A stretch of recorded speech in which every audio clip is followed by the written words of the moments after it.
20s now, and I just Well, fused. what are you studying, Jeff? What am I studying right now? In school, yes. I mean, I'm studying law. Why are you studying law? You want to be a lawyer? Do I want to be a lawyer? Wait, you said you don't want to be a lawyer? No, I mean, I do want to be a lawyer. I mean, Why do you want to be a lawyer? because I have to do this. Do you really have to do this? I don't know. Like, I'm in like my 20s now, and I just figured that I'd kind of know a little bit better about like what I want to do and stuff. But it's just like a lot of my friends know like what they want to do, and You see, most of us, especially if you live in the United States, have to choose a career before we can legally buy a beer. We have to decide when we are 17 or 18 or 19 what we want to do for the rest of our lives. I grew up in an Indian joint family. Now what this means is that we had 23 people living under one roof. I slept on a mattress lying on the floor next to my parents' bed, which is probably why I'm an only child. I was the kid with tape on my glasses because they would break all the time. That was what my teenage life was. But I realize now that every now and then, life will f you up to teach you a lesson. And there was a lesson that I was going to learn.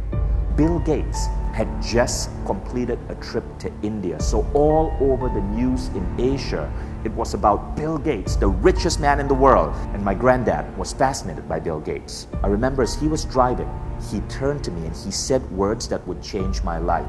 He said, "Vishen, you must be rich like Bill Gates. You must learn computers." And so I started my career with the dream of becoming a computer engineer. I worked hard, I studied hard, I strove to get good grades. I was in denial though, because to be honest, I hated my classes.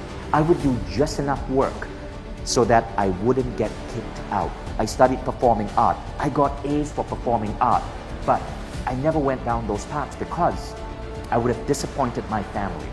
In my family, performing arts, photography, those are not real careers. Losers do them. In an Indian family, you're either an engineer, a doctor, a lawyer, or a family failure. One day, in my junior year, Microsoft came to campus. They set up the booth, and all of us got to apply for the coveted Microsoft internship. Only 1% of computer science graduates in America would get that job at Microsoft. And I got it.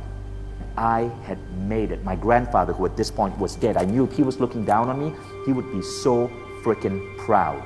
After being at that job for 1 and then 2 months, I woke up one night. Something fell off. The pivotal moment was about to come.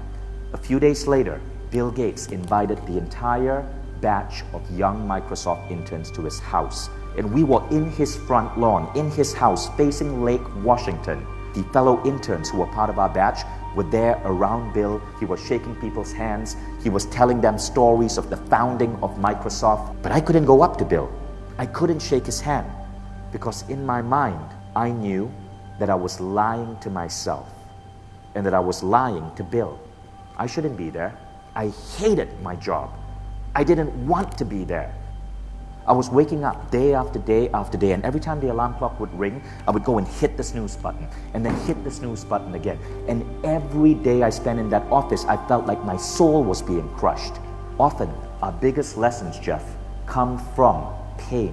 They come from suffering. They come from moments where you feel that the world is unfair and the universe spits on you. You see, I didn't become an engineer for me. I became an engineer because at some point when I was a kid, my grandfather, with all his love, wanting me to be safe, wanting me to be rich like Bill Gates, implanted a belief in my head that that was what success looked like. I was probably the only person in that class who didn't shake Bill's hand. I decided I was going to quit.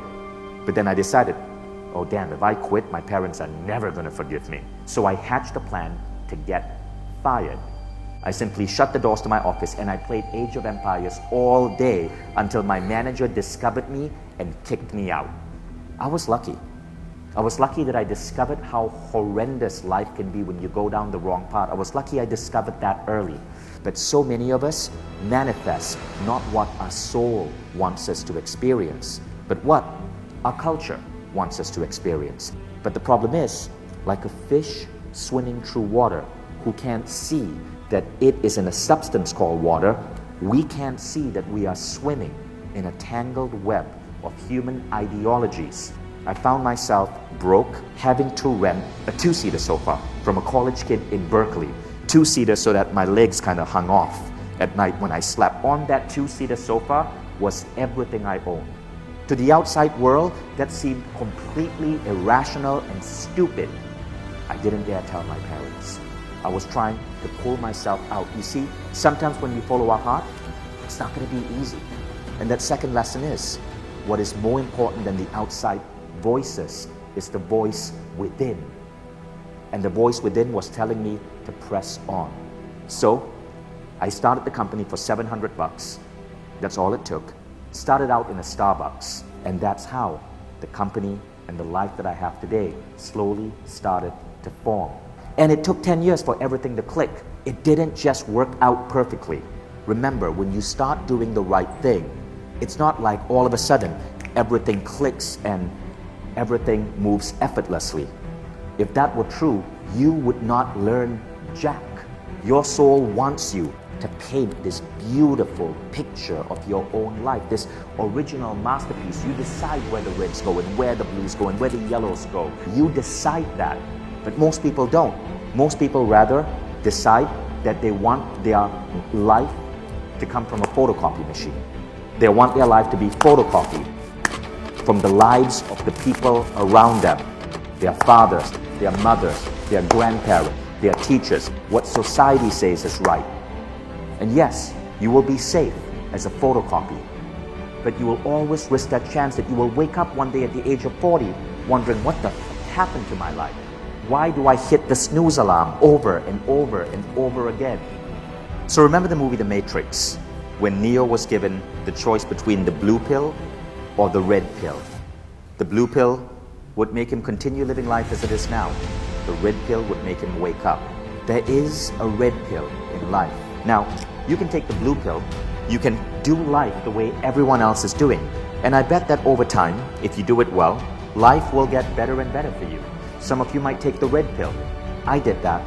Now, when you take the red pill, when you choose not to follow the status quo but to try to do your own thing, very often, this is what's about to happen. Your life will not have that same level of quality because you're doing things a little bit different.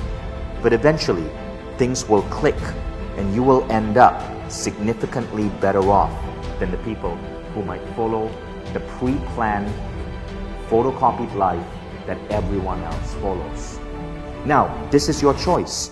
You can choose to do the blue line or you can choose to do the red line. The only voice that you should really take seriously is that voice within.